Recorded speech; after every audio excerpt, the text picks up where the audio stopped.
Hi friends, welcome to day 58 of the 180 days mains challenge. Guys, we are covering the entire mains syllabus. So today we are covering the foundational values. You can go through my mains master notes and the mains master card. You can see some of the mains master cards. Before I discuss this answer, guys, I would like to tell you that in UPSC GS paper 4 mains examination, first thing what you need to do is that whatever terms are given in the syllabus, you need to have a crystal clear clarity and at least one line definition and one example for each of them. Guys, I have created these examples and the definition. Guys, you can see some of the cards here, mains master cards. You can get access to these mains master card. Let us start the answer. Guys, identify the ethical traits which can plot the performance of a civil servant, justify their inclusion in the matrix. Okay, so basically the question is asking you justify 5 ethical traits and why they are important for a civil servant. Okay, so what I have written a very good introduction. You can see ethical governance is prerequisite for good governance. You can underline this.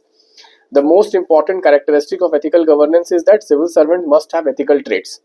Then I have given these traits are, first trait is integrity. Guys, integrity is mother of all values. Integrity is basically consistency of character. Integrity is basically not coming under any compulsion. That is what is integrity. When you are true to your values, that is called integrity. And guys, the best example of integrity is, you can give TN session. Okay, integrity is basically a biggest check on corruption. Okay, next is objectivity. Objectivity is basically quality of making decisions on merit, on objective facts and free from biases. Okay, so generally civil servants, they have to take a lot of decisions, so they have to be objective in their decision making. They cannot be carried away by the biases against any religion or any person. Okay, next is non-partisanship.